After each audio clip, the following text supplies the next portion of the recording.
सोलापुर में कांग्रेस सांसद प्रणीति शिंदे ने एक बड़ा और विवादित बयान देते हुए राजनीतिक हलचल बढ़ा दी है। उन्होंने कहा कि भोंदू अशोक खरात मामले में कई बड़े खुलासे हो सकते हैं और इसी वजह से उसके एनकाउंटर की संभावना से इनकार नहीं किया जा सकता।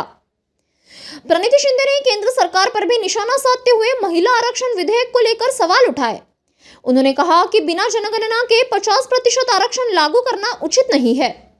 इसके अलावा उन्होंने राज ठाकरे के बयान का समर्थन करते हुए कहा कि वह भी जयंती के लिए चंदा नहीं देती, बल्कि महापुरुषों के विचारों से जुड़े कार्यों में सहयोग करती है।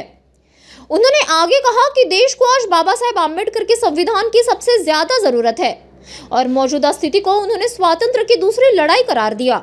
मी ह्या गोष्टीशी 100% सहमत आहे आणि माझ्याकडे पण जेव्हा लोक वर्गणी मागायला येतात, आपल्याला माहिती आहे आमदार खासदारांकडे येतात, मी सांगते मी वर्गणी देणार नाही, वस्तू स्वरूपात काही पाहिजे, मग वह्या पुस्तकं असतील, वाचनालयासाठी काही असेल तर नक्की मी देईन, पण फक्त जयंती निमित्त एकंदरीत तुम्हाला त्यापुरती जे करायचंय ते करा, पण वर्षभर मग त्यांचा विसर नाही पडायला पाहिजे।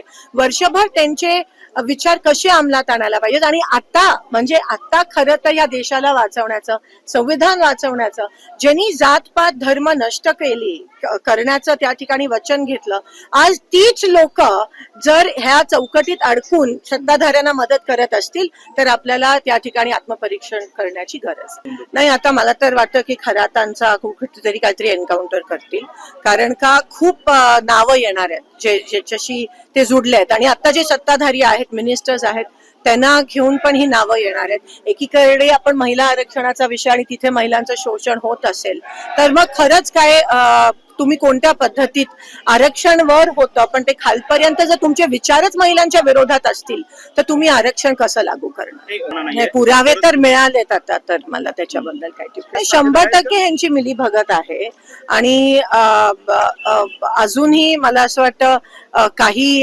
त्यांना पुरावे बाहेर येणार आहेत, पण मी तुम्हाला सांगते त्याआधी त्यांचं काहीतरी हेच लोक करवतील अशी मी शंका व्यक्त करते।